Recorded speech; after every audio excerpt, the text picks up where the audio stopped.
Throughout the season of Lent, we've been in a series called Failures and Faithfulness, and together we've tracked through some characters in the Old Testament, starting with Adam and moving on, hearing about Moses and his failures.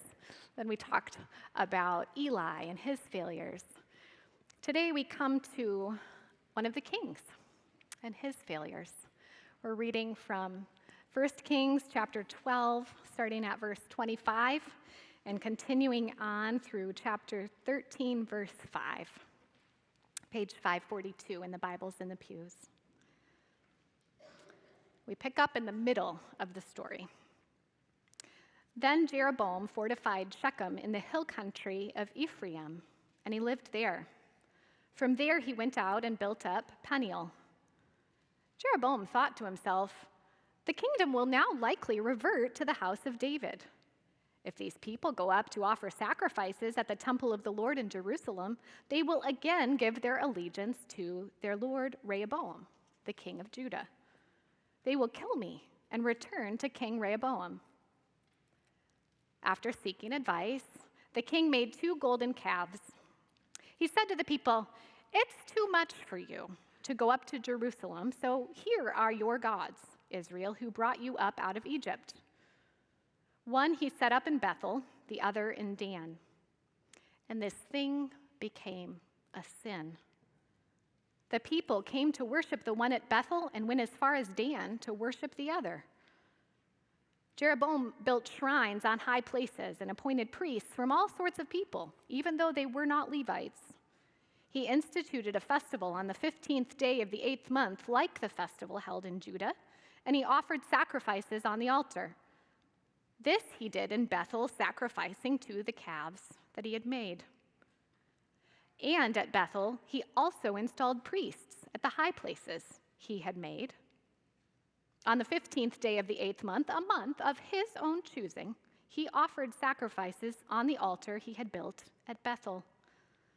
So he instituted the festival for the Israelites and went up on the altar to make offerings. But by the word of the Lord, a man of God came from Judah to Bethel, as Jeroboam was standing by the altar to make an offering. By the word of the Lord, he cried out against the altar, "Altar, altar, this is what the Lord says. A son named Josiah will be born to the house of David. On you he will sacrifice the priests of the high places who make offerings here, and human bones will be burned on you." The same day, the man of God gave a sign. "This is the sign the Lord has declared. The altar will be split apart, and the ashes on it will be poured out." When King Jeroboam heard what the man of God cried out against the altar at Bethel, he stretched out his hand from the altar and said, "Seize him." But the hand he stretched out toward the man shriveled up so that he could not pull it back. Also, the altar was split apart and its ashes poured out according to the sign given by the man of God, by the word of the Lord. This is the word of the Lord. Thanks be to God. None of the stories in our Lenten series have been particularly happy, and this one joins the others. When we read this passage about King Jeroboam this morning, we can run the risk of defining his character based on some of the worst choices in his life. He looks terrible in this passage. But we need to know that once upon a time, people really liked Jeroboam. If he had run a political campaign in ancient Israel, his supporters would have shown up in droves. From humble beginnings, Jeroboam nevertheless had worked himself up to the notice of the king, Solomon. He became a man of standing, 1 Kings 11 says. And in recognition of his skillful and loyal service, Solomon promotes him to oversee all of his skilled labor force from the tribes of Manasseh and Ephraim. Not only does Jeroboam enjoy the favor of King Solomon, he also enjoys the favor of God. As Jeroboam works under Solomon, the prophet Ahijah comes to Jeroboam with an object lesson. He takes a new cloak and he tears it up into 12 different pieces. And he hands 10 of them to Jeroboam, and he says to him, because of Solomon's idolatry, Jeroboam, God is making a new plan for his monarchy, for his people. God will tear the unified kingdom away from Solomon and his offspring because Solomon has turned away from God. Jeroboam, Ahijah says, God has chosen you as the next king.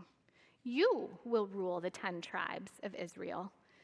And what's more, God will give you everything your heart desires if you only will turn to him and follow and obey him. So a rivalry springs up between Jeroboam and Solomon's house. Solomon ultimately tries to kill Jeroboam, who flees for his life to Egypt, where he lives in exile until after Solomon's death. The story that we hopped into today takes place just as this tearing of the kingdom is getting underway. Solomon has died. His son Rehoboam has been crowned king in the mountains 40 miles north of Jerusalem at Shechem. And Jeremiah comes back from exile in Egypt, makes his way to Shechem. He wants to see what's going to happen now that Solomon has died. So crowds assemble for Rehoboam's coronation. They have come with burning questions. What kind of king will Rehoboam be? Will he use the same harsh measures to enforce labor policies that Solomon, his father, had? Or will the son of the king ease up on those quotas and long hours? The people appoint Jeroboam as their spokesperson, and he takes their requests and concerns and issues to the king. Rehoboam deliberates for 3 days. He gets some good advice, he gets some bad advice. Ultimately, he rejects the advice of his elders and establishes his authority. He establishes it with an iron fist. And in turn, 10 of those tribes revolt. They reject his leadership. Rehoboam runs for his life back to Jerusalem to rule Judah and Benjamin and to muster his troops for war against the north. And so it happens that Jeroboam is crowned king by God's promise, by the people's choice. And the day he is crowned, it seems as if Jeroboam has inherited 2 very solid pillars on which to build his rule. God's pledge of faithfulness to him in return for obedience, and the people's loyalty and love and vote of support. But then something happens, and immediately a crack starts to propagate up through those 2 pillars and undermine the foundation of Jeroboam's rule. The crack all gets started with Jeroboam's fear. Faced with a very real threat of civil war with Rehoboam, Jeroboam's first reasonable act is to fortify Shechem, to build himself a secure capital city. That makes sense. But he doesn't stop with his political security. He goes a step farther. He wants to establish the spiritual borders of the nation, too. We heard him thinking to himself, the kingdom will now likely revert to Rehoboam, the house of David. If these people travel to Jerusalem and they go there to offer sacrifices, their allegiance is going to shift. It's going to be transferred to Rehoboam. And even worse, they're going to come and kill me. They won't need me anymore. So with this dire outlook in his mind, Jeroboam consults his advisors and decides to set up worship centers in his realm. At the edges of his borders, from Bethel in the south to Dan in the far north, everyone living in the 10 tribes of Israel can now worship within friendly territory. But the narrator of 1 Kings says that this thing is a problem. This thing becomes a sin. It marks a decisive turning point. Jeroboam's fear that the people's hearts will turn to King Rehoboam blinds him to a far more significant threat, that by Jeroboam's own actions, the hearts of the people will not just turn to a different king, they'll turn away from the living God to idols. Blinded by his fear, Jeroboam exchanges love for Yahweh expressed through faithful worship, where God said, how God said, at the place God named as his dwelling place on earth. And in exchange, Jeroboam is trying to protect his own limited, merely human kingdom. This thing became a sin. The king, by popular choice, appeals to the Israelites' comfort and convenience, and it doesn't take him very long to sell his new national program of worship. One thing leads to another, and soon Jeroboam is appointing priests of his choice to high places of his choice at times that he himself determines. And he ends up leading the people far afield from the worship of the living God. The sin becomes so notorious in the memory of Israel that Jeroboam's whole legacy is summed up by it. The writer of Kings refers to it frequently through the reigns of other kings, the bad choices they make, as Jeroboam's sin, the sins of the house of Jeroboam. It's as if the writer of the book of Kings is laying the sins of a whole nation squarely on the shoulders of this king. 200 years after the time of Jeroboam, the Assyrians carry off the Israelites into exile.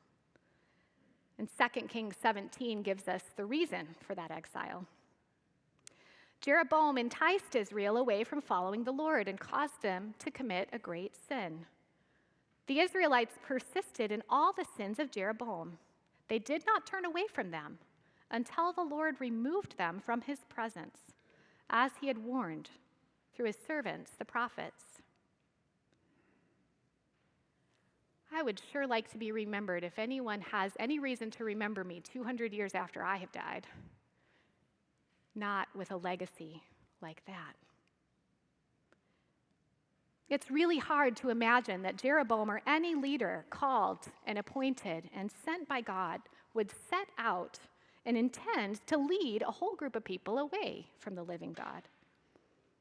But we know that that happens. It happens in this story. It happens sometimes in our world. And so it gives us pause. How does the thing go off the rails so badly? Jeroboam makes a series of bad decisions in response to the threats that are facing him and his people. He stews and he ruminates and he unpacks scenarios, and he sees increasingly catastrophic results. And so his decisions about what he will do are not based in the promises of God or in the reality that God sees, but in Jeroboam's perception of reality, as far as he can see. It's a very understandable human problem. People don't tend to make good decisions when we're reacting under threat. This week, a small group of council members and I met with an international crisis response expert and a Christian therapist named Bob Vandepoel.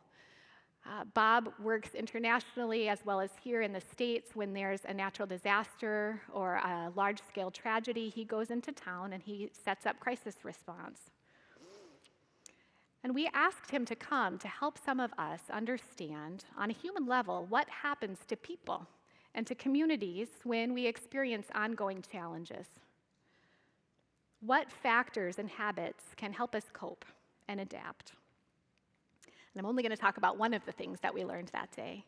But one of the things we talked about was how our brains work, how our brains respond to perceived threats. We pictured the brain as a fist, like this. And the decision-making center of our brains is right up here, our prefrontal cortex. We represented that by these fingers right here. And the amygdala, deep inside our brains, is the reflexive part of our brain, the instinctive response center when we are feeling that we are in danger and we need to run, or we need to fight, or we need to freeze. This is the part of us that's operating. So when our fears go on high alert, our brains make a shortcut to keep us safe. Our thoughtful, reasoned decision-making center, offline.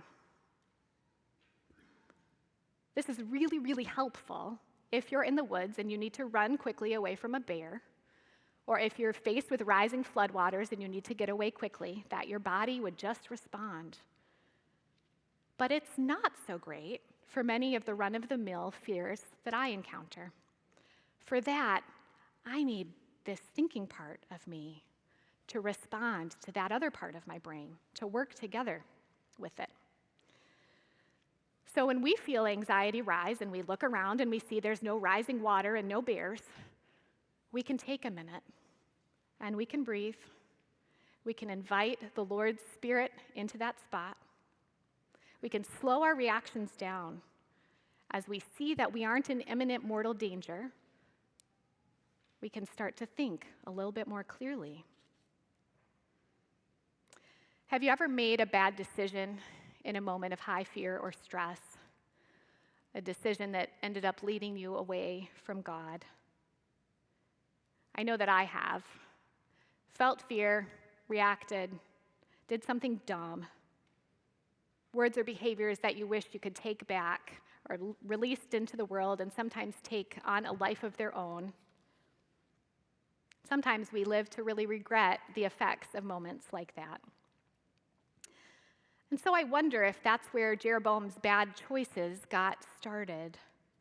And then once he began down the path, a path paved by fear, cultivated by idolatry, it was pretty hard to turn the whole train back around. In his book, Counterfeit Gods, Tim Keller names possible idols that even devout people can turn to. Sometimes because we're scared, sometimes because something happens very gradually and we hardly even notice it happening.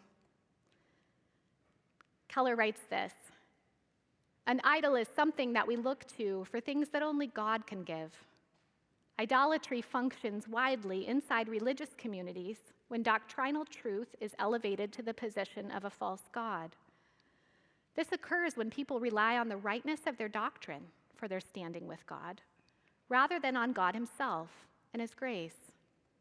It is a subtle and deadly mistake.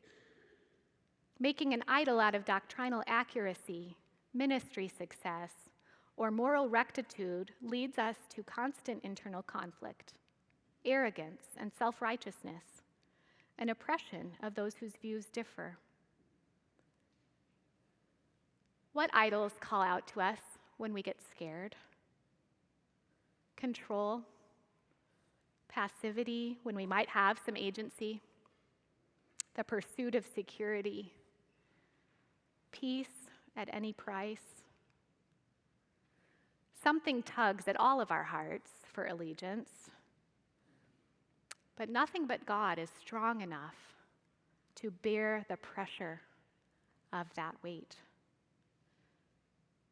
So we do well to watch ourselves for this, to ask God in his grace to show us where fear may be blinding us. Little turns in our hearts away from reliance on Jesus, his grace and his goodness to us, the firm promise of living our life with him. It's possible to find ourselves quite far down the road from where we began or where we wanted to end up. Our God knows how our bodies and our brains and our communities work. He made them. He knows our tendency to rely on what we can do and what we can see rather than on what he can do and the long, long vision that he has for the kingdom that he's making. And maybe that's why he commands us, do not be afraid. This command shows up more often than any other command in the Bible. And a whole bunch of you probably knew that, and that was news to me this week. I learned that this week talking with Peter, and yesterday my husband said, I've known that since college. Where were you? Somehow, this fear-riddled human forgot or never learned this important truth. Somewhere in the neighborhood of 75 times in 24 biblical books, from Genesis to Revelation, God commands his people, do not be afraid. Very often, that command comes at times when fear is a totally understandable, instinctive human response. Do not be afraid, God says to a childless Abraham. Do not be afraid, Moses says to the people at the edge of the Red Sea. Do not be afraid, Mary, the angel says. Do not be afraid, little flock, for I have been pleased to give you the kingdom. Do not be afraid is not just a command. It's also a word of reassurance. We don't have to serve fear all the time because we serve a God who's with us, a God who is strong. After reading what the man of God says against the altar in 1 Kings chapter 13 today, you might expect to look over to 1 Kings 14 and see that this promised Davidic king, Josiah, has come to the throne and he's starting already to clean out the sin of Jeroboam from the land. But God works on a long arc. 200 years after the time of Jeroboam's original sin, the king, foretold by the prophet that day, comes to the throne. And Josiah will reform the nation's worship practices. God will turn the hearts of the idolatrous people back to his own heart. He'll use the exile to do it. And Josiah's kingship anticipates another king who will come. This king takes the sin of Jeroboam that has echoed down through the centuries, that's been on the shoulders of his legacy, on his own shoulders. This king will face down the fear of suffering, the anxiety about abandonment that could tempt him to turn away from faithfulness to God. And he will respond with trust and obedience. And ultimately, this king will ascend to a wooden altar that should split apart in protest at the injustice of this sacrifice. This king is called Jesus because he will save his people from their sins. This king's grace destroys all of our idols. This king's perfect love casts out all of our fear. Thanks be to God. Let's pray.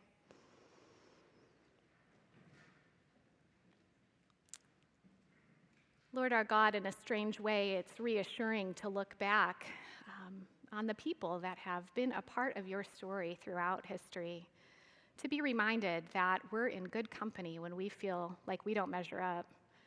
Also, to have our eyes turned to you, who took our place, Lord, you do measure up, and you offer yourself to us today and every day, saying, trust in me, child. I will lead you all the way home. Amen.